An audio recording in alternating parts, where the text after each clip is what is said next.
Hello everyone. എൻ്റെ പേര് മുഹമ്മദ് ആരിഫ് ഇസാമുദ്ദീൻ. ഞാൻ എയിംസ് നാഗ്പൂരിലെ ഫൈനൽ ഇയർ സ്റ്റുഡന്റ് ആണ്. നീറ്റ് 2020 വരാണ്ട് കയറി നമുക്ക് റാങ്ക് പറയുന്നത് 3075 വരെ. നമ്മൾ കഴിഞ്ഞ ക്ലാസ്സിൽ സം ബേസിക് കോൺസെപ്റ്റ് കെമിസ്ട്രിയിലെ ക്വസ്റ്റ്യൻസ് ചെയ്തിരുന്നു. നമ്മൾ 20th ക്വസ്റ്റ്യൻ വരെ നമ്മൾ ചെയ്തിരുന്നു. ഓക്കെ, ഇപ്പൊ നമ്മൾ പോകുന്നത് 21st ക്വസ്റ്റ്യനോട്.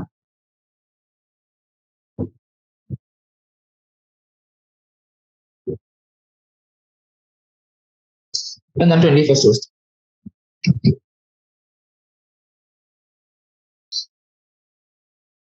The following data are obtained when dinitrogen and dioxygen react together to form different compounds. ഇപ്പൊ നമുക്ക് ഡൈനൈട്രജനും ഡൈഓക്സിജനും കൂടെ കമ്പയർ ചെയ്ത് പല കോമ്പൗണ്ട്സ് ഉണ്ടാകുന്നു പറയുന്നുണ്ട്. ഓക്കെ, നമുക്ക് ആദ്യം മാസ് ഓഫ് ഡൈനൈട്രജൻ 14 ഗ്രാം തന്നിരിക്കുന്നു, പിന്നെ ഓക്സിജന്റെ 16 തന്നിരിക്കുന്നു, പിന്നെ 14, 32, 28, 32, 28, 18. നമുക്ക് ക്വസ്റ്റ്യൻ ഇതാണ്. First question, which law of chemical combination is obeyed by the experimental data? Give it state. അതിനകത്ത് ഏത് കെമിക്കൽ കോമ്പിനേഷന്റെ ഏത് ലോ ആണ് ഇത് ഒബേ ചെയ്യുന്നതാണ് ചോദിക്കുക. അപ്പൊ ആദ്യത്തെ നമുക്ക് നോക്കിയാല് ആദ്യത്തെ രണ്ട് നോക്കിയാല് അതിനകത്ത് രണ്ടിലും മാസ് ഓഫ് ഡൈനൈട്രജൻ എന്ന് പറയുന്നത് 14 ഗ്രാം ആണ് അല്ലേ? 14 ഗ്രാം ഓഫ് N2 രണ്ടെണ്ണം. അത് ആരുമായിട്ട് കമ്പൈൻ ചെയ്യുന്നു? ഫസ്റ്റ് 16 ഗ്രാം ഓക്സിജനായിട്ട് കമ്പൈൻ ചെയ്യുന്നു, പിന്നെ 32 ഗ്രാം ഓക്സിജനായിട്ട് കമ്പൈൻ ചെയ്യുന്നു. അങ്ങനെ കാണാൻ പറ്റുമോ? അപ്പൊ നമ്മളിവിടെ 14 ഗ്രാം നൈട്രജന്റെ വെയിറ്റ് കോൺസ്റ്റന്റ് ആക്കി എടുത്താൽ ആ 14 ഗ്രാം നൈട്രജൻ ആരുമായിട്ട് കമ്പൈൻ ചെയ്യുന്നുണ്ട്? 16 ഗ്രാം ഓക്സിജനായിട്ട് കമ്പൈൻ ചെയ്യുന്നുണ്ട്, 32 ഗ്രാം ഓക്സിജനായിട്ടും കമ്പൈൻ ചെയ്യുന്നുണ്ട്. അപ്പൊ നോക്കുമ്പോൾ അവിടെ ഓക്സിജൻ നൈട്രജനായിട്ട് കമ്പൈൻ ചെയ്യുന്ന ഓക്സിജന്റെ റേഷ്യോ എടുത്താൽ 16/32 വരും. അതായത് 1:2 റേഷ്യോ വരുന്നു. ഓക്കെ, അതേപോലെ തന്നെ 28 ഗ്രാം ഓഫ് നൈട്രജൻ അടുത്ത രണ്ട് ക്വസ്റ്റ്യനിൽ 28 ഗ്രാം ഓഫ് നൈട്രജൻ ആണ് എടുക്കുന്നത്.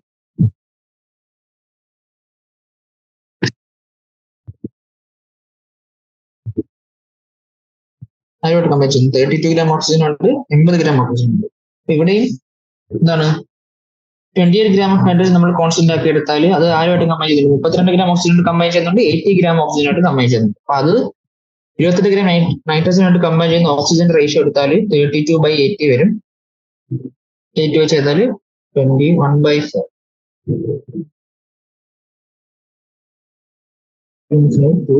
2/5 വരും അല്ലേ? ഇവിടെ നോക്കുമ്പോ ഇവിടെ ഇത് ഫോളോ ചെയ്യുന്ന എന്താണ്? ലോ ഓഫ് മൾട്ടിപ്പിൾ പ്രൊപ്പോർഷൻസ് ആണ് ഇത് ഫോളോ ചെയ്യുന്നത്. ഇപ്പൊ എന്താണ് ലോ ഓഫ് മൾട്ടിപ്പിൾ പ്രൊപ്പോർഷൻ പറയുന്നത്? ഒരേ എലമെന്റ്സ് ഒന്നിലധികം കോമ്പൗണ്ട്സ് ഫോം ചെയ്യുമ്പോൾ ഒരേ എലമെന്റ്സ് എന്താണ് whenever two same elements forms more than one compound. ഒരേ എലമെന്റ്സ് ഒന്നിലധികം കോമ്പൗണ്ട്സ് ഫോം ചെയ്യുമ്പോൾ അതിനകത്ത് ഒരു എലമെന്റിന്റെ ഫിക്സ്ഡ് മാസ് ആയിട്ട് കമ്പൈൻ ചെയ്യുന്ന മറ്റേ എലമെന്റിന്റെ മാസിന്റെ റേഷ്യോ എടുത്താൽ അതൊരു സിമ്പിൾ ഹോൾ നമ്പർ റേഷ്യോ ആയിരിക്കും. അതാണ് പറയുന്നത്. More than one compound, the different masses of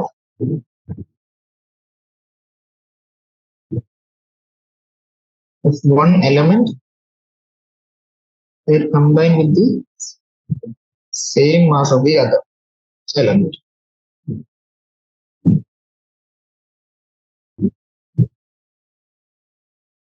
Are in simple whole number ratio. അല്ലേ? ഇവിടെ നോക്കുമ്പോൾ നമുക്ക് ആദ്യത്തെ കോമ്പൗണ്ടിൽ 28 ഗ്രാം നൈട്രജൻ 32 ഗ്രാം ഓക്സിജനായിട്ട് കമ്പൈൻ ചെയ്യുന്നു, രണ്ടാമത്തെ 28 gram nitrogen 80 gram oxygen combine ചെയ്യുന്നു. ഇവിടെ എന്താ നൈട്രജനും ഓക്സിജനും ഒന്നിലധികം കോമ്പൗണ്ട്സ് ഫോം ചെയ്യുന്നു. അതിനകത്ത് 28 ഗ്രാം ഓഫ് നൈട്രജനായിട്ട് ആരൊക്കെ കമ്പൈൻ ചെയ്യും? 32 ഗ്രാം ഓക്സിജൻ കമ്പൈൻ ചെയ്യും, 80 ഗ്രാം ഓക്സിജൻ കമ്പൈൻ ചെയ്യും. അപ്പം ഒരേ മാസുള്ള എലമെന്റ് ആയിട്ട് ഇവിടെ എടുത്തേക്കും നൈട്രജൻ ഉണ്ട്, വേറെ വേറെ മാസുള്ള മറ്റേ എലമെന്റ് ആയിട്ട് എടുത്തേക്കും ഓക്സിജൻ. ആ ഓക്സിജന്റെ മാസിന്റെ റേഷ്യോ ഒരു സിമ്പിൾ ഹോൾ നമ്പർ റേഷ്യോ ആയിരിക്കും. അതാണ് ലോ ഓഫ് മൾട്ടിപ്പിൾ പ്രൊപ്പോർഷൻ പറയുന്നത്. ഓക്കെ, അടുത്ത ക്വസ്റ്റ്യൻ 21st ക്വസ്റ്റ്യന്റെ രണ്ടാമത്തെ sub question. Fill in the blanks the following conversions. ഇപ്പൊ കൺവേർഷനാണ് ക്വസ്റ്റ്യൻ. ആദ്യം 1 കിലോമീറ്റർ എത്ര മില്ലിമീറ്റർ, അത് ഈക്വൽ ടു എത്ര പൈക്കോമീറ്റർ, അതാണ് ശരി. അപ്പൊ നമുക്ക് എന്താ എല്ലാം മീറ്ററിന്റെ ബേസിൽ നമുക്ക് കൺവേർട്ട് ചെയ്യാൻ നമുക്കറിയാം. 1 കിലോമീറ്റർ എന്ന് വെച്ചാൽ എന്താ, നമുക്ക് 10⁻³ മീറ്റർ ആണ് നമുക്കറിയാം. 1 മീറ്റർ എത്ര മില്ലിമീറ്റർ ആണ്? മീറ്റർ എന്ന് വെച്ചാൽ നമുക്ക് 100 സെന്റിമീറ്റർ ആണ്. അത് ഈക്വൽ ടു അല്ലേ, 1 മീറ്റർ 100 സെന്റിമീറ്റർ ആണ്. 1 സെന്റിമീറ്റർ നമുക്ക് 10 മില്ലിമീറ്റർ ആണ്. അപ്പൊ 100 സെന്റിമീറ്റർ എന്ന് പറഞ്ഞാൽ എത്ര മില്ലിമീറ്റർ ആയിരിക്കും? 100 × 10 ആയിരിക്കും. 1000 മില്ലിമീറ്റർ ആണ്. 1 മീറ്റർ നമുക്ക് 1000 മില്ലിമീറ്റർ ആണ്. അപ്പൊ 10⁻³ മീറ്റർ നമുക്ക് എത്രയായിരിക്കും? 10⁻³ മീറ്റർ നമുക്ക് പറഞ്ഞാല് 10⁻³ × 10⁻³ മില്ലിമീറ്റർ എന്ന് വരും. 10⁻⁶ മില്ലിമീറ്റർ.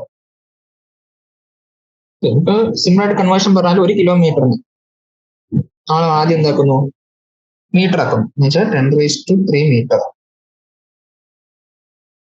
അതിന് നമ്മൾ എന്താക്കുന്നു, സെന്റിമീറ്റർ ആക്കുന്നു. 10⁻³ മീറ്റർ എന്ന് വെച്ചാൽ 10⁻³ × 1 മീറ്റർ എത്ര സെന്റിമീറ്റർ ആണ്? 100 സെന്റിമീറ്റർ ആണ്.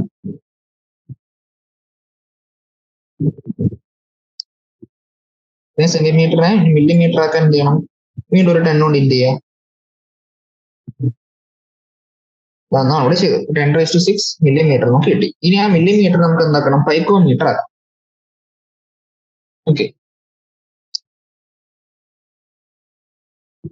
നമുക്കറിയാം ഒരു പൈക്കോമീറ്റർ എന്ന് വെച്ചാൽ എന്താണ്?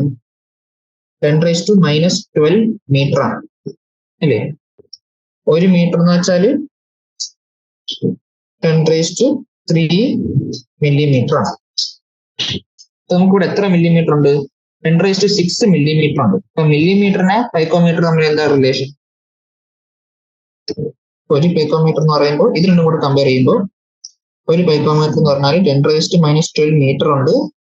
അത് ഇൻറ്റു 10⁻³ 10⁻⁻9 മില്ലിമീറ്റർ എന്ന് വരും.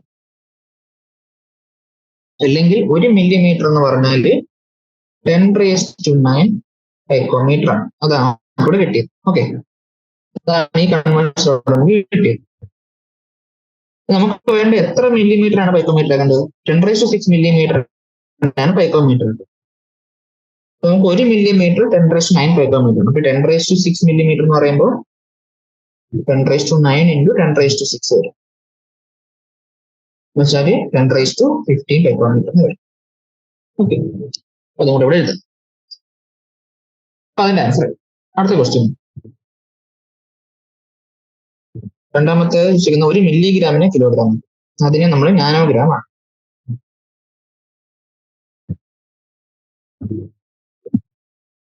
നമുക്കറിയാം 1 മില്ലിഗ്രാം എന്ന് വെച്ചാൽ 10⁻⁻³ ഗ്രാം ആണ്. 1 കിലോഗ്രാം എന്ന് വെച്ചാൽ 10⁻³ ഗ്രാം ആണ്. 1 ഗ്രാം എന്ന് വെച്ചാൽ എത്ര കിലോഗ്രാം ആണ്? 10⁻⁻³ കിലോഗ്രാം ആണ് അല്ലേ. ഈ സാധനം എടുത്ത് നമുക്ക് ഇവിടെ ഇട്ട് കൊടുക്കാം. ഇപ്പൊ എന്ത് വരും? 1 മില്ലിഗ്രാം എന്ന് വെച്ചാൽ 10⁻⁻³ × 10⁻⁻³ കിലോഗ്രാം എന്ന് വരും. എന്ന് വെച്ചാൽ 10⁻⁻6 കിലോഗ്രാം എന്ന് വരും. ഓക്കെ, ഇനി ഇവിടെ നമുക്ക് 1 കിലോഗ്രാമിന് ഗ്രാം ആണ് രണ്ടാമത് ചെയ്യേണ്ടത്. 1 കിലോഗ്രാം എത്ര ഗ്രാം? 1000 ഗ്രാം ആണ്. 1 നാനോഗ്രാം എന്ന് വെച്ചാൽ എന്താണ്? 10⁻⁻9 ഗ്രാം ആണ്. അപ്പൊ 1 ഗ്രാം എന്ന് വെച്ചാൽ എത്ര നാനോഗ്രാം ആണ്? 1 ഗ്രാം എന്ന് വെച്ചാൽ 10⁻⁹ നാനോഗ്രാം ആണ് അല്ലേ. അപ്പൊ അതെടുത്ത് നമ്മൾ ഇവിടെ ഇട്ട് കൊടുക്കാം. അപ്പൊ 1 kg എത്ര നാനോഗ്രാം ആവും? 1 kg ഈക്വൽ ടു 10⁻³ × 10⁻⁹ നാനോഗ്രാം ആണ്. എന്ന് വെച്ചാൽ 10⁻12 നാനോഗ്രാം ആണ്. 1 kg നമുക്ക് 10⁻12 നാനോഗ്രാം ആണ് കിട്ടി. നമുക്ക് ഇവിടെ എത്ര kg? 10⁻⁻6 kg ആണ് വേണ്ടത്. 10⁻⁻6 kg അപ്പൊ എന്താവും? 10⁻⁻6 × 10⁻12 നാനോഗ്രാം വരും. 10⁻⁶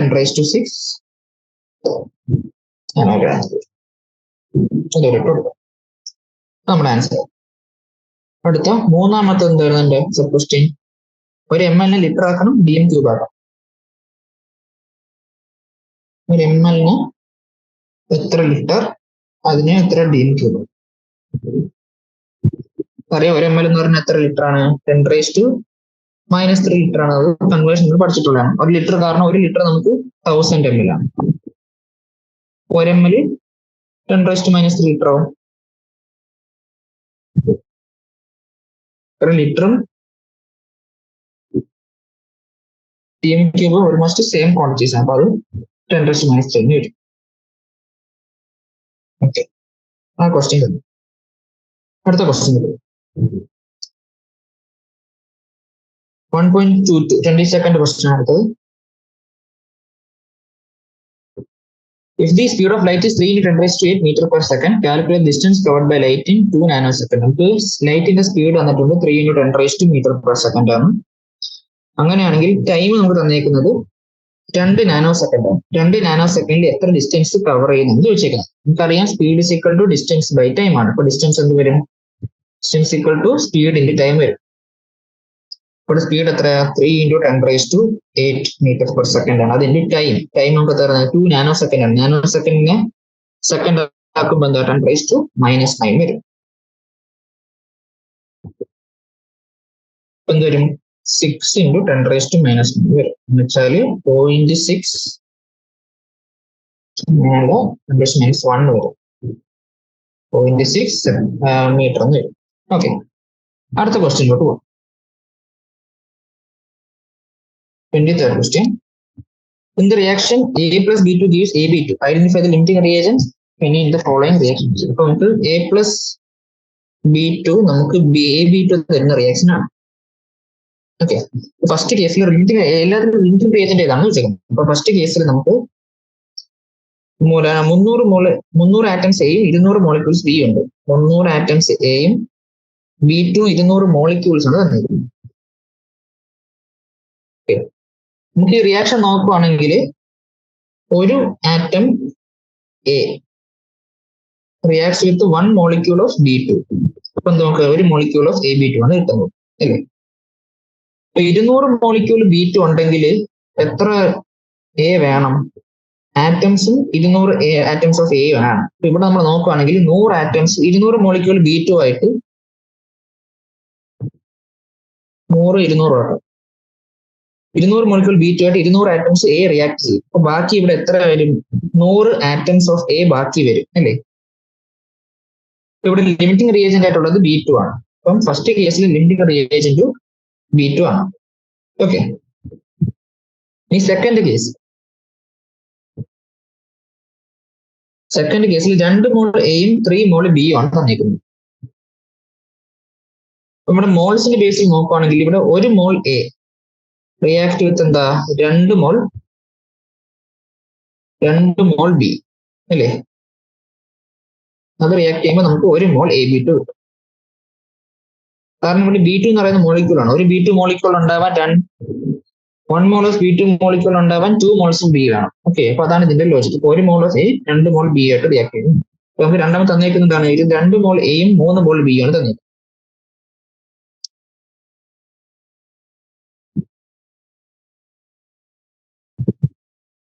അപ്പൊ നമുക്ക്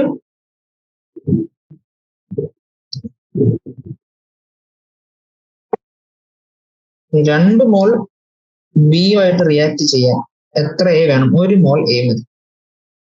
1 മോൾ ബി ആയിട്ട് റിയാക്ട് ചെയ്യാൻ 1/2 മോൾ എ മതി.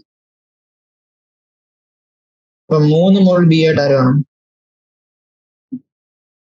3/2 മോൾ വേണം, എ വേണം അല്ലേ.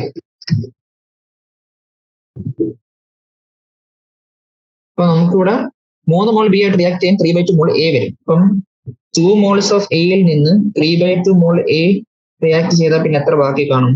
4 - 3/2 എന്ന് വരും. എന്ന് വെച്ചാൽ 1/2 ഹാഫ് മോൾ എ അവിടെ ബാക്കി കാണും. ഇവിടെയും കുറവുള്ളത് ആരാണ്? ഇവിടെയും ലിമിറ്റിംഗ് റിയേജന്റ് ആയിട്ടുള്ളത് ബി ആണ്. കാരണം 2 മോൾ എ ആയിട്ട് റിയാക്ട് ചെയ്യാൻ 4 മോൾ ബി വേണമായിരുന്നു. ഇവിടെ 3 മോൾ ബി എ. ഓക്കെ, ഇനി മൂന്നാമത്തെ കേസിൽ 100 ആറ്റംസ് ഓഫ് എയും 100 മോളിക്യൂൾസ് ഓഫ് ബിയും അല്ലേ. 100 ആറ്റംസ് ഓഫ് എയും 100 മോളിക്യൂൾസ് ഓഫ് ബി ആണ് മൂന്നാമത്തത്. അപ്പം നമുക്കറിയാം ഒരു ആറ്റമായിട്ട് ഒരു മോളിക്യൂൾ ബി മതി നമ്മുടെ റിയാക്ഷൻ പ്രകാരം. അപ്പൊ ഇവിടെ 100 ആറ്റംസ് ഓഫ് എ ആണെങ്കിൽ 100 മോളിക്യൂൾസ് ഓഫ് ബി2 വേണം. അപ്പൊ 100 മോളിക്യൂൾസ് ബി2 ഉണ്ടെങ്കിൽ 100 ആറ്റംസ് ഉള്ളത് അവിടെ ലിമിറ്റിംഗ് റിയേജന്റ് ഇല്ല, അത് ഫുള്ള് റിയാക്ട് ചെയ്ത് എ ബി2 ആവും. ഇനി അടുത്ത ക്വസ്റ്റ്യനിൽ 5 മോൾ എയും 2.5 മോൾസ് ഓഫ് ബിയും ആണുള്ളത്. 5 mole A plus 2.5 moles of B ആണ്.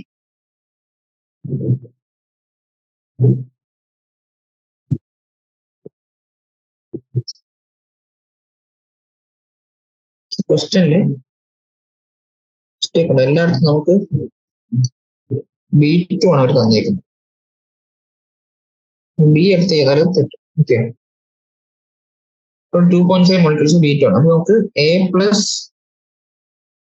ബി2 ഗീവ്സ് എ ബി2 ആണ്.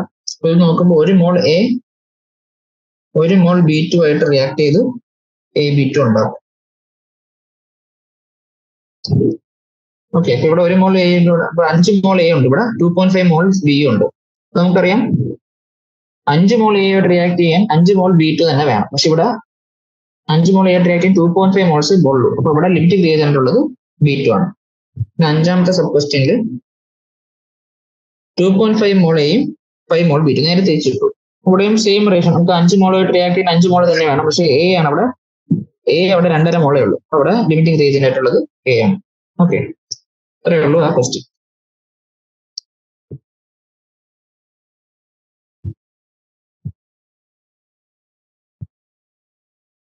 അടുത്ത question, dinitrogen and dihydrogen react with each other to produce ammonia. N2H2 react ചെയ്ത് 2NH3 ഉണ്ടാവും. N2 plus 3H2 gives 2NH3. ഇതാണ് നമ്മുടെ റിയാക്ഷൻ.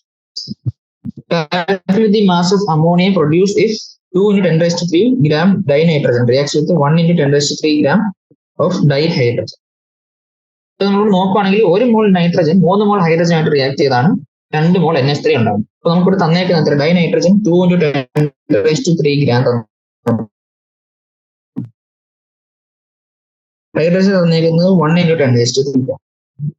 അപ്പൊ എത്ര അമോണിയ ഉണ്ടാവും എന്നാണ് ചോദിച്ചേക്കാം. 2 into 10 raised to 3 by 14. ഇത്രയും മോൾസ് ഉണ്ട്. 1.42 അത് ഇൻറ്റു 10 raised to 2 മോൾ ഉണ്ട്.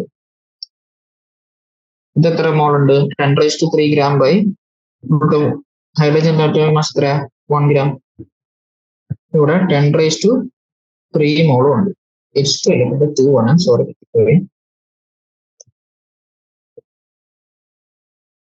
0.5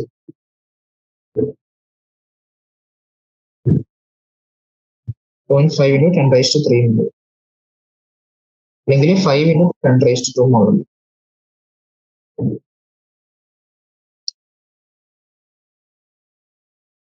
നമുക്കറിയാം 1 മോൾ N2ന് 3 മോൾ H2 വേണം. അപ്പൊ 1.42ന് എത്ര വേണം? 1.42 10 raised to 2 N2ന് എത്ര വേണം? 3 into 5 into 10 raised to 2 മോള് വേണം. എന്നുവെച്ചാൽ 15 into 10 raised to 2 മോള് വേണം. പക്ഷെ ഇവിടെ എത്രയേ ഉള്ളൂ? ഇവിടെ 5 into 10 raised to 2 3 into 1.42 into 10 raised to 2. എന്നുവെച്ചാൽ 4.26 into 10 raised to 2 മോള്.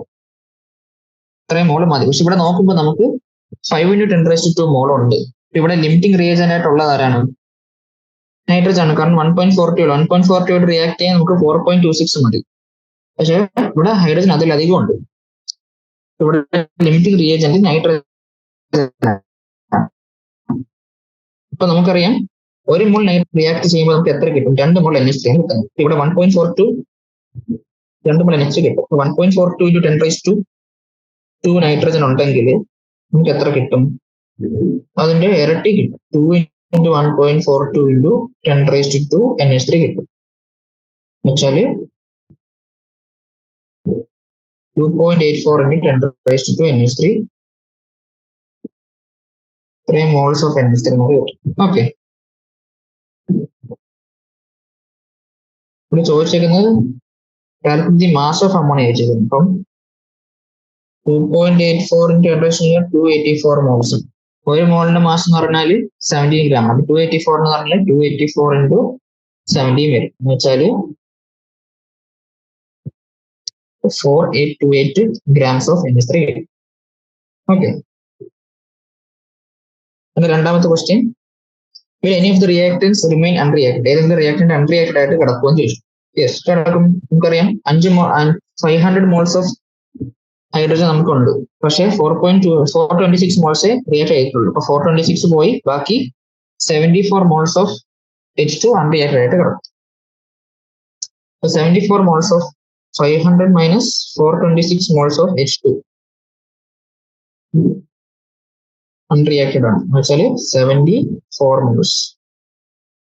24 moles of H2 എന്ന് വെച്ചാൽ 74 into 2 148 gram of H2 unreacted ആയിട്ട്. ഓക്കെ, ആ ക്വസ്റ്റ്യൻ. അടുത്ത question, how are 0.5 mole Na2CO3 and 0.5 molar Na2CO3 different? 0.5 mole Na2CO3 എന്ന് വെച്ചാൽ എന്താ? 0.5 mole Na2CO3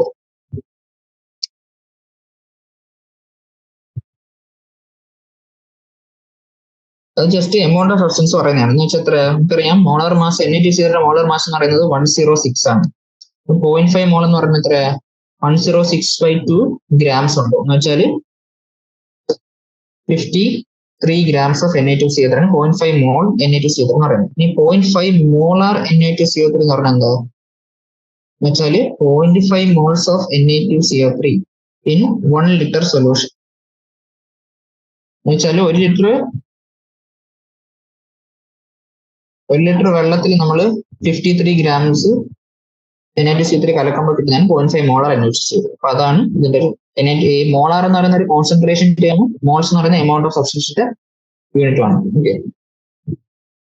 അടുത്ത question 26. If 10 volumes of dihydrogen react with 5 volumes of dioxygen, how many volumes of water will be produced? അപ്പൊ നമുക്ക് hydrogen ഓക്സിജനും കൂടെ react ചെയ്യും. 2 gives H2O.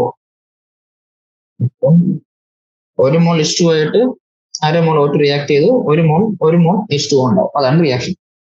അപ്പൊ നമുക്ക് 10 വോളിയം ഓഫ് ഡൈഹൈഡ്രജൻ. വോളിയംസ് പറയുകയാണെങ്കിൽ ഒരു വോളിയം H2 അര വോളിയം O2 ആയിട്ട് റിയാക്ട് ചെയ്തു,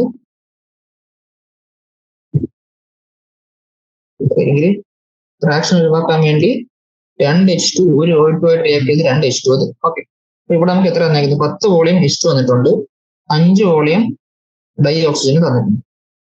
അപ്പൊ എത്ര വോളിയംസ് വാട്ടർ ഉണ്ടാവുമെന്നാണ് ചോദിച്ചേക്കുന്നത്. അപ്പൊ നമുക്കറിയാം കറക്റ്റ് ഫ്രാക്ഷൻ ആണ് പാലിക്കുന്നത്. ഒരു മോളിന് 2 മോൾ H2 ആണ്, ഒരു വോളിയത്തിന് 2 വോളിയം H2 ആണ് വരുന്നത്.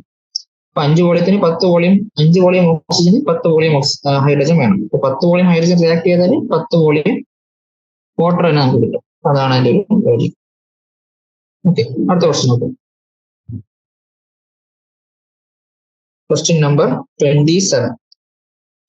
Convert the following into basic units. Basic unit ആക്കി മാറ്റാനാണ് ചോദ്യം. അത് നമുക്ക് തന്നിരിക്കുന്നത് പൈക്കോമീറ്റർ ആണ്. അതുകൊണ്ട് ബേസിക് യൂണിറ്റ് എന്ന് പറയുന്നത് മീറ്റേഴ്സ് ആണ്. നമുക്കറിയാം ഒരു മീറ്റർ എന്ന് പറഞ്ഞാൽ, ഒരു പൈക്കോമീറ്റർ എന്ന് പറഞ്ഞാൽ 10⁻⁻12 മീറ്റർ. അപ്പൊ അത് ഇട്ട് കൊടുക്കാം, മീറ്റർ. ഓക്കെ, ഇത്രയുള്ള ക്വസ്റ്റ്യൻ. രണ്ടാമത്തത് നോക്കാം. 15.15 പൈക്കോമീറ്റർ. അതിനെ നമ്മൾ മീറ്റർ ആക്കുന്നു. പൈക്കോമീറ്ററിനെ മീറ്റർ ആക്കാൻ 10⁻⁻12 metre.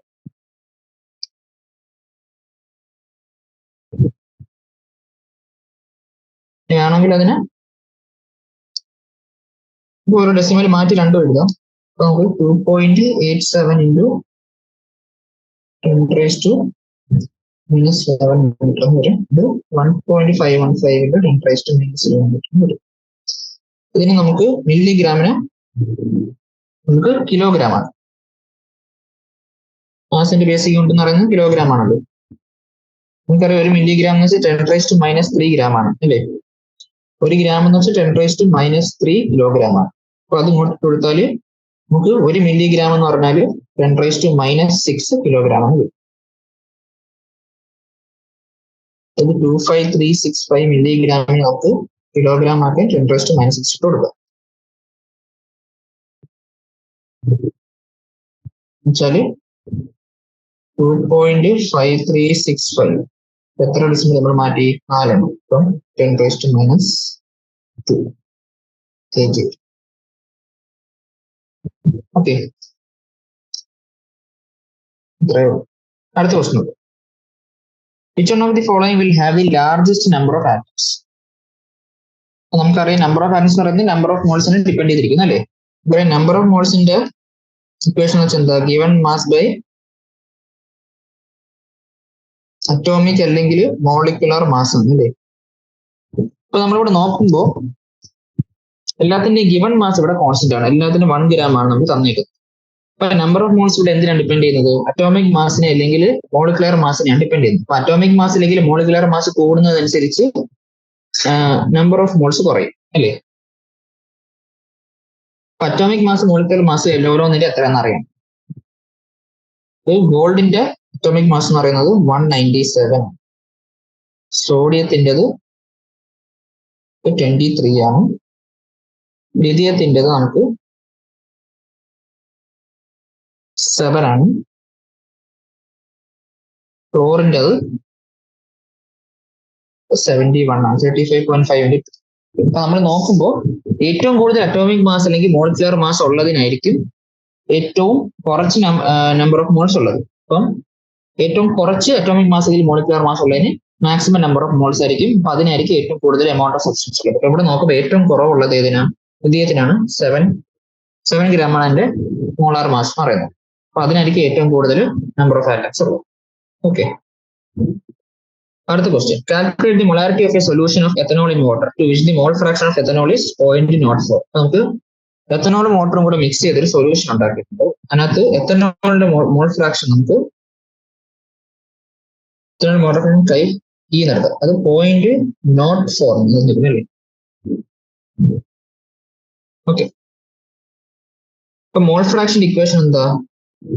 Number of moles of ethanol by number of moles of ethanol plus number of moles of water.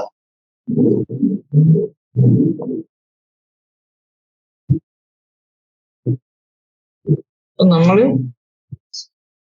1 litre solution ആണ് നിങ്ങൾ അസ്യൂം ചെയ്യുന്നത്. 1 ലിറ്റർ സൊല്യൂഷൻ 0.04 ആയതുകൊണ്ട് 1 ലിറ്റർ സൊല്യൂഷൻ നമ്മൾ 1 ലിറ്റർ വാട്ടർ നിങ്ങൾ അസ്യൂം ചെയ്യുന്നു. 1 ലിറ്റർ വാട്ടർ എന്ന് പറഞ്ഞാൽ എത്രയാണ്? നമുക്കറിയാം 1000 ml ആണ്. വാട്ടറിന്റെ ഡെൻസിറ്റി എന്ന് പറയുന്നത് 1 ആണ്. അതുകൊണ്ട് 1000 ml എന്ന് പറഞ്ഞാൽ 1000 gram ആണ്.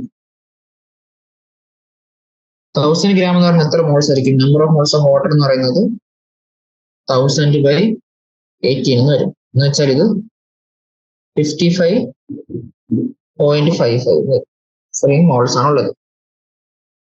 അപ്പൊ നമ്മൾ ഇവിടെ ഇട്ട് കൊടുക്കുക 0.04 into NE/NE plus 55.55 എന്ന് വരും. ഇതിൽ നിന്ന് നമുക്ക് NE സോൾവ് ചെയ്തെടുക്കാം. 0.04 NE plus 0.04 into 55.55 equals NE എന്ന് വരും. ഇവിടെ നിന്ന് NE നമുക്ക് സോൾവ് ചെയ്തിട്ട് എന്ത് കിട്ടും? Number of moles of ethanol എന്ന് പറഞ്ഞാൽ നമുക്ക് 2.222 മോൾ എന്ന് കിട്ടും. ഓക്കെ, സോൾവ് നമുക്ക് 2.314 ആണ് കിട്ടും. 2.314. മൊളാരിറ്റി എന്ന് പറഞ്ഞാൽ എന്താ? Number of moles of solute by volume of solution in litres. നമ്മൾ വോളിയം ഓഫ് സൊല്യൂഷൻ 1 ലിറ്റർ എന്ന് എടുത്തു അല്ലേ? അപ്പൊ അങ്ങനെ വരുമ്പോൾ മൊളാരിറ്റി എന്ത് തന്നെ വരും? മൊളാരിറ്റി എന്ന് പറയുന്നത് NE/V എന്ന് വരും. Sorry 2.314/V. V എന്ന് പറയുന്നത് 1, 2.314.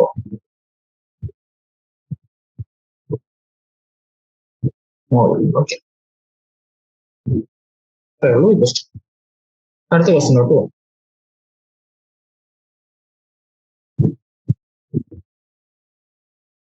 അടുത്ത question number 30. What will be the mass of 1 carbon atom in gram? ഒരു കാർബൺ ആറ്റത്തിന്റെ ഗ്രാമിലുള്ള വെയിറ്റ് എന്താണെന്ന് ചോദിച്ചു. കാർബൺ 12 ആറ്റം ഉണ്ട്. നമുക്കറിയാം ഒരു കാർബൺ 12ന്റെ വെയിറ്റ് എന്ന് പറഞ്ഞാൽ എന്താ 12U ആണ് അല്ലേ? നമുക്കറിയാം ഒരു മോൾ കാർബൺ 12ന്റെ മാസ് എന്ന് വെച്ചാൽ 12 ഗ്രാം അല്ലേ? ഇതിനകത്ത് എത്ര ആറ്റംസ് ഉണ്ട്? ഇതിനകത്ത് നമുക്ക് അവഗാഡ്രോ നമ്പർ ഓഫ് ആറ്റംസ് ഉണ്ട് അല്ലേ? അപ്പൊ അതിൽ നിന്ന് നമുക്ക് ഒരു കാർബണിന്റെ മാറ്റം കിട്ടണമെങ്കിൽ എന്താ, നമ്മൾ ടോട്ടലിനെ അവഗാഡ്രോ നമ്പർ വെച്ച് ഡിവൈഡ് ചെയ്താൽ മതി. അപ്പൊ മാസ് ഓഫ് 1 കാർബൺ 12 ആറ്റം ആയിരിക്കും 12/6.022 into 10⁻23 ഇത്രയും ഗ്രാംസ് ആയിരിക്കും. ഇത് നമ്മൾ സോൾവ് ചെയ്താൽ നമുക്ക് 1.993 into 10⁻23. ഓക്കെ, അടുത്ത ക്വസ്റ്റ്യൻ നോക്കൂ.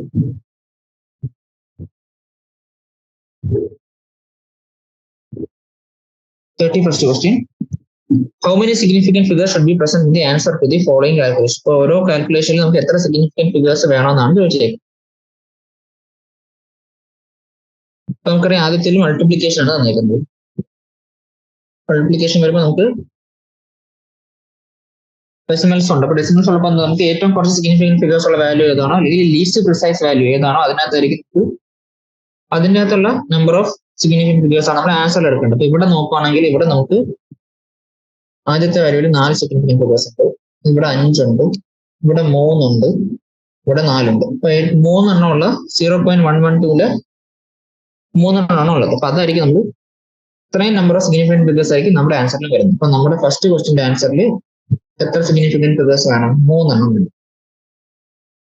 രണ്ടാമത് നോക്കുകയാണെങ്കിൽ നമുക്ക് ഇവിടെ 5 into 5.364 അതിനകത്ത് ലീസ്റ്റ് പ്രിസൈസ് വാല്യൂ എന്ന് പറയുന്നത് 5.364 ആണ്. കാരണം 5 എന്ന് പറയുന്നത് നോൺ വാല്യൂ ആണ്, അതിന് എറർ ഇല്ല. പക്ഷെ 5.364 എറർ വരാം. അപ്പൊ അതാണ് ഇവിടുത്തെ ലീസ്റ്റ് പ്രിസൈസ് വാല്യൂ. അതിനകത്ത് എത്ര സിഗ്നിഫിക്കന്റ് ഫിഗേഴ്സ് ഉണ്ട്? 4 സിഗ്നിഫിക്കന്റ് ഫിഗേഴ്സ്. അപ്പൊ അങ്ങനെ വരുമ്പോൾ നമ്മുടെ ഇത് ചെയ്തെടുക്കുമ്പോൾ ആൻസറിലും 4 സിഗ്നിഫിക്കന്റ് ഫിഗേഴ്സ്. പിന്നെ മൂന്നാമത്തെ ക്വസ്റ്റ്യൻ പോയിന്റ് ഇത് അഡീഷൻ ആണ്. 0.0125 0.7864 0.0215. എല്ലാ ടേമിലും നമുക്ക് 4 പ്ലേസ് കഴിഞ്ഞാണ് ഡെസിമൽ പോയിന്റ് വരുന്നത് അല്ലേ? അപ്പൊ നമുക്ക് ആ 4 നമുക്ക് സിഗ്നിഫിക്കന്റ് ഫിഗേഴ്സ് ആയിട്ട് എടുക്കും. 4 ആൻസറിൽ നമുക്ക് 4 സിഗ്നിഫിക്കന്റ് ഫിഗേഴ്സ് വേണം ആഡ് ചെയ്യും. അടുത്ത ആൻസർ ക്വസ്റ്റ്യൻ 32. നമുക്ക് ഐസോടോപ്സ് തന്നിട്ടുണ്ട്. അത് വെച്ച് നമുക്ക് ആവറേജ് അറ്റോമിക് മാസ് എത്രയാണ് ചോദിച്ചേക്കുന്നത്. ഓക്കെ, 32nd ക്വസ്റ്റ്യൻ നമുക്ക് എന്താ നമ്മൾ ചെയ്യുക? ഓരോന്നിന്റെ അബണ്ടൻസ് ഇൻറ്റു അതിന്റെ ഐസോടോപിക് മോളാർ മാസ് ആഡ് ചെയ്ത് ടോട്ടൽ സം എടുക്കാം. അത് ബൈ 3 ചെയ്യാം. അപ്പൊ നമ്മുടെ ആൻസർ ആയി. അവിടുന്ന് ആദ്യത്തെ ആവറേജ് മോളാർ മാസ് എന്ന് പറയുന്നത് എന്താ? 35.96755 അതിൻ്റെ 0.337/100 അത് പ്ലസ് 37.96272 into 0.063/100 അത് plus 39.9624 into 99.6/100 the whole divided by 3. ഇത് ചെയ്യുമ്പോൾ നമ്മുടെ ആൻസർ കിട്ടും. ഇത് ചെയ്യുമ്പോൾ നമുക്ക് കിട്ടുന്ന ആൻസർ 39.947 കിട്ടും. ഓക്കെ, അടുത്ത question. Calculate the number of atoms in each of the following. ഓരോന്നിലുള്ള നമ്പർ ഓഫ് ആറ്റംസ് കാൽക്കുലേറ്റ് ചെയ്യാൻ പറയുന്നത്. അപ്പം ഇത് ക്വസ്റ്റ്യൻ നമ്പർ 33. ഫസ്റ്റ് വന്നിരിക്കുന്നത് 52 മോൾസ് ഓഫ് ആർഗൺ.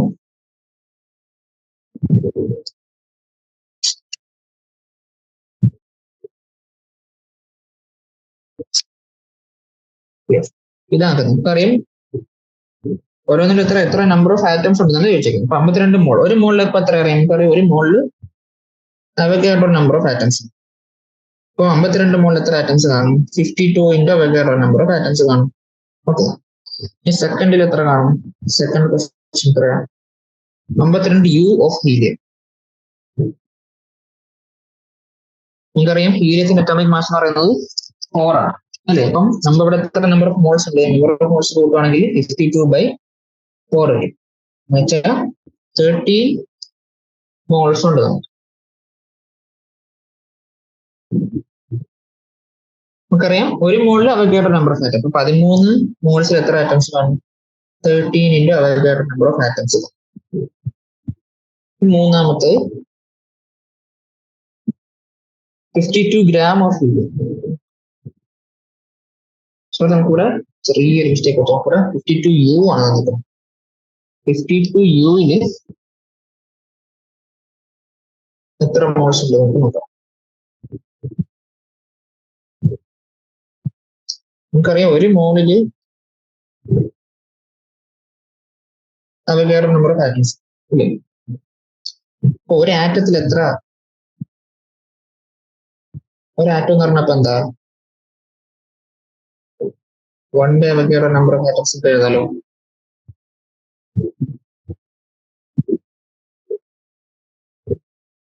ഇത്രയും നമ്പർ ഓഫ് മോൾസ് ആണ് ഒരാറ്റം എന്ന് പറഞ്ഞത്. നമുക്ക് 52U എത്ര ആറ്റം ഉണ്ട്? 52U ഹീലിയം എന്ന് പറഞ്ഞാൽ എത്ര ആറ്റംസ് ഉണ്ട്? 52/4 നമ്പർ ഓഫ് ഹീലിയം ആറ്റംസ് എന്ന് വെച്ചാൽ 13 ആറ്റംസ്. 13 ആറ്റംസ് എന്ന് വെച്ചാൽ എത്ര മോൾസ് ആണ്? 13/n number of moles.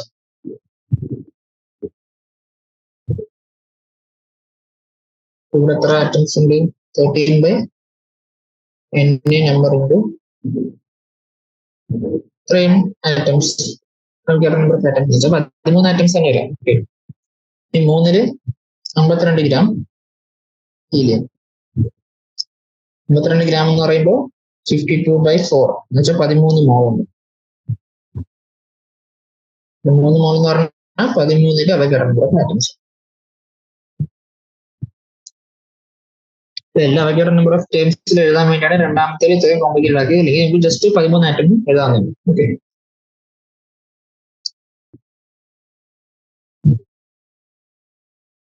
അടുത്ത question 34th question. A welding fuel gas contains carbon and അതുപോലെ ഫ്യൂൽ ഗ്യാസ്, വെൽഡിംഗ് ഫ്യൂൽ ഗ്യാസിൽ കാർബണും ഹൈഡ്രജനും ഉണ്ട്. അത് അതിന്റെ ഒരു ചെറിയ സാമ്പിൾ നമ്മൾ കമ്പഷൻ നടത്തിയപ്പോൾ നമുക്ക് 3.38 ഗ്രാം കാർബൺ ഡയോക്സൈഡും 0.690 വാട്ടറും കിട്ടി എന്നാണ് പറയുന്നത്. അപ്പൊ എത്ര കാർബൺ ഡയോക്സൈഡ് നമുക്ക് കിട്ടിയത്? 3.38 ഗ്രാം. വാട്ടർ കിട്ടിയത് 0.690. ഓക്കെ, അപ്പൊ നമ്മൾ ചിന്തിക്കുക, ഒരു മോൾ CO2 എന്ന് പറഞ്ഞാൽ എത്രയാ? ഒരു മോൾ CO2 എന്ന് പറഞ്ഞാല് 44 ഗ്രാം ആണ് അല്ലേ. എന്ന് വെച്ചാല് 44 ഗ്രാം CO2 നമുക്ക് എത്ര കാർബൺ ഉണ്ട്?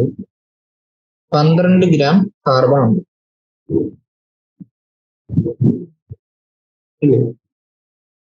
1 ഗ്രാം CO2 നമുക്ക് എത്ര കാർബൺ കാണും?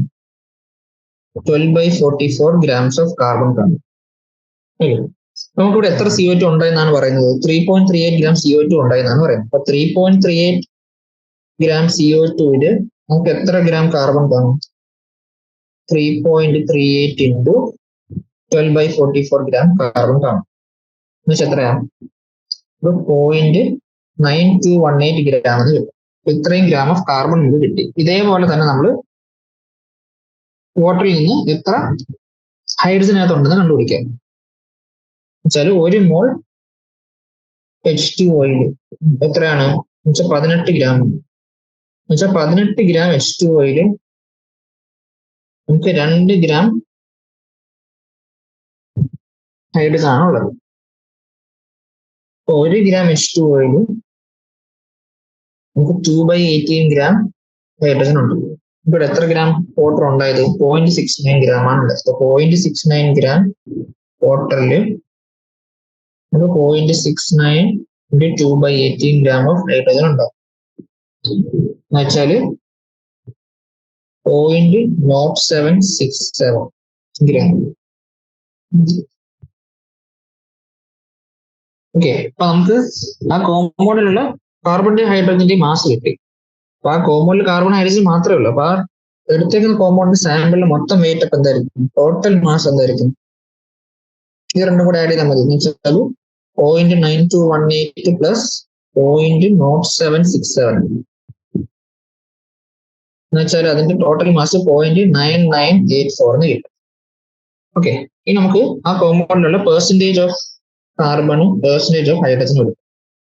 പെർസെന്റേജ് ഓഫ് കാർബൺ എത്രയാ, കാർബണിന്റെ എത്ര കിട്ടിയത് 0.9218 ഗ്രാം കിട്ടി.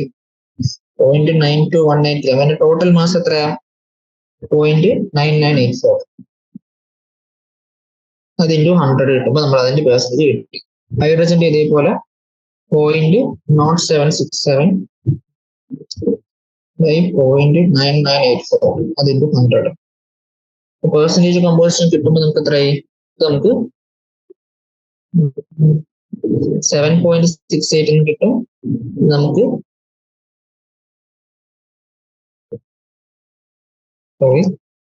നമുക്ക് 92.32 എന്ന് കിട്ടും.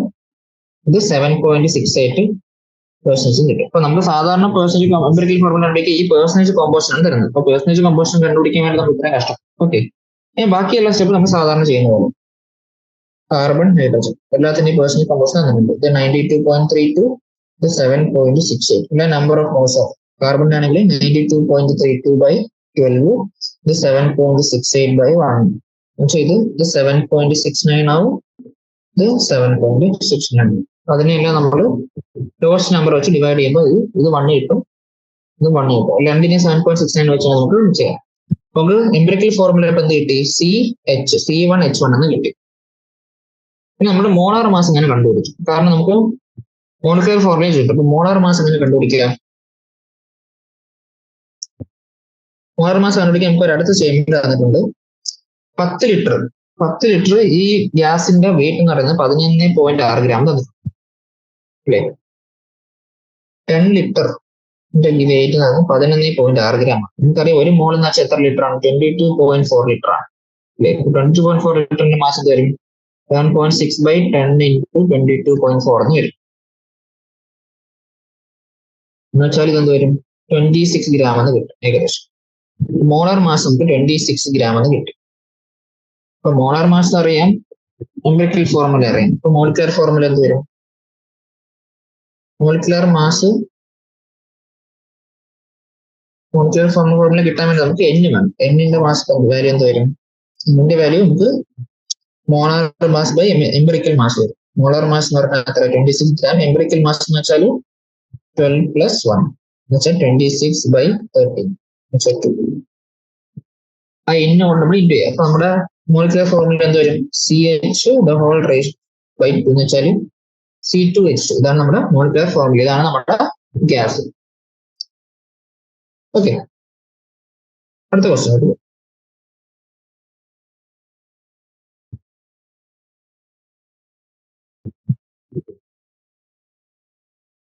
Calcium carbonate reacts with aqueous HCl to give CaCl2 and CO2 according to the reaction. അപ്പം കാൽഷ്യം കാർബണേറ്റ് HCl റിയാക്ട് ചെയ്ത് CaCl2 CO2 വാട്ടറും തന്നു.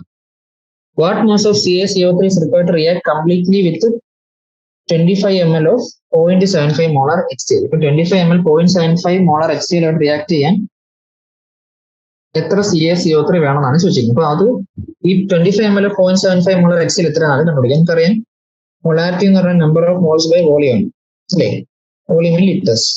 ഇപ്പൊ നമ്പർ ഓഫ് മോൾസ് എന്ത് വരും, molarity into volume in litres ചെയ്യാം. മൊളാരിറ്റി നമുക്ക് എത്ര തന്നിരിക്കുന്നത് 0.75, അതിന് നമുക്ക് 3/4 എന്ന് എഴുതാം. വോളിയം നമുക്ക് തന്നിരിക്കുന്നത് 25 ml ആണ്. 25 × 10⁻³ എന്ന് എഴുതാം. ഇത്രയും number of moles of HCl ഉണ്ട്. ഇത് 75/4 10⁻³ മോൾസ് ഉണ്ട്. നമ്മള് ഈ ഫോർമുല നോക്കുവാണെങ്കിൽ 2 മോൾ HCl ആയിട്ട് റിയാക്ട് ചെയ്യാൻ നമുക്ക് 1 മോൾ CaCO3 മതി അല്ലേ. അപ്പൊ 1 മോൾ HCl ആയിട്ട് റിയാക്ട് ചെയ്യാൻ നമുക്ക് എത്ര CaCO3 വേണം, 1/2 മോൾ CaCO3 മതി അല്ലേ. അപ്പം 1 മോൾ HCl നമുക്ക് 1/2 മോൾ CaCO3 മതി. അപ്പൊ നമുക്ക് എത്ര മോൾസ് ഓഫ് HCl ഉണ്ട്, 75/4 10⁻³ മോൾസ് ഉണ്ട് അല്ലേ. അപ്പൊ അതിന് എത്ര HCl വേണം? 75/4 into 1/2 3 moles into 10⁻³ moles of CaCO3 ആണ്. എന്നുവെച്ചാൽ 75/8 moles 3 moles CaCO3 ആണ്. കാൽഷ്യം കാർബണേറ്റിന്റെ മാസ് എന്ന് പറയുന്നത് 100 ആണ്, മോളാർ മാസ് ഇല്ലേ? അപ്പൊ ഇത്രയും മോൾസ് നമുക്ക് ഗ്രാമിലാക്കണമെങ്കിൽ എമൗണ്ട് എത്രയാ വേണ്ടത്? 75/8 into 10⁻³ into 100 എന്ന് വരും. കാരണം CaCO3യുടെ മോളാർ മാസ് 100 ആണ്. ഇത്രയും ഗ്രാംസ് നമുക്ക് വേണ്ടത്. ഇതെന്ത് വരും? നമുക്ക് 0.9375 ഗ്രാം. ഓക്കെ, അടുത്ത ക്വസ്റ്റ്യനിലോട്ട് പോകും. 36th question. Chlorine is prepared in the laboratory by treating manganese oxide with aqueous HCl according to the reaction. HCl നെ മാംഗനീസ് ഓക്സൈഡ് റിയാക്ട് ചെയ്യുമ്പോൾ നമുക്ക് ക്ലോറിൻ കിട്ടും. അതിൽ ക്ലോറിൻ പ്രിപ്പറേഷൻ മെത്തേഡ് ആണ്. ഇവിടെ ക്വസ്റ്റ്യൻ ഇതാണ്: how many grams of HCl react with 5 gram of manganese dioxide? ഇവിടെ 5 gram manganese dioxide ആയിട്ട് എത്ര ഗ്രാം HCl റിയാക്ട് ചെയ്യുന്നതാണ് ചോദിച്ചേക്കുന്നത്. നമുക്കിവിടെ തന്നേക്കുന്നത് 4 moles of HCl, 1 mol MnO2 ആയിട്ടാണ് റിയാക്ട് ചെയ്യുന്നത് അല്ലേ? ഇത് തിരിച്ചെഴുതാണെങ്കിൽ 1 MnO2 4 HCl ആയിട്ട് റിയാക്ട് ചെയ്യും. നമുക്കിവിടെ 5 gram ഓഫ് മാംഗനീസ് ഡയോക്സൈഡ് എത്ര മോൾസ് ആണ് നമ്മൾ ആദ്യം കണ്ടുപിടിക്കുക. അതിനുവേണ്ടി നമ്മൾ മാംഗനീസ് ഡയോക്സൈഡിന്റെ മോളാർ മാസ് കണ്ടുപിടിക്കും. ഓക്കെ,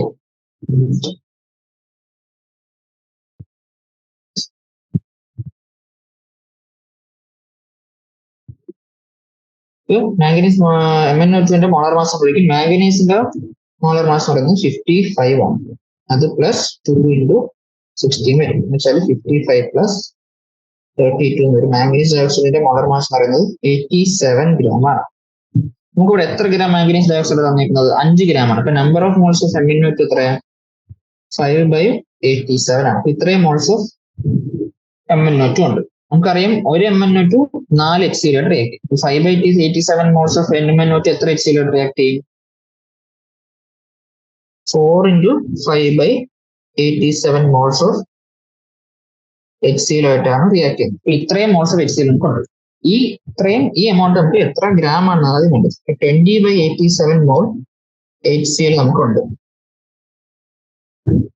ഈ HClന്റെ മോളാർ മാസ് ആദ്യം കണ്ടുപിടിക്കാം. HClന്റെ മോളാർ മാസ് എത്രയാ? 1 plus 35.5 ആണ്. എന്ന് വെച്ചാൽ 36.5. അപ്പം ഈ നമ്പർ ഓഫ് മോൾസിനെ ഗ്രാം ആക്കാൻ വേണ്ടി നമ്മൾ മോളാർ മാസ് വെച്ച് ഇൻറ്റു ചെയ്യാം. 20/87 into 36.5 എന്ന് വരും.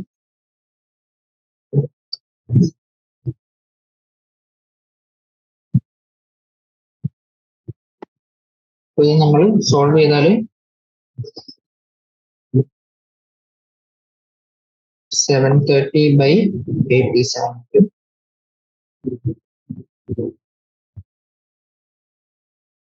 നമുക്ക് 8.39 എന്ന് വരും. അപ്രോക്സിമേറ്റ് ചെയ്ത് 8.4 gram എന്ന് എടുക്കും.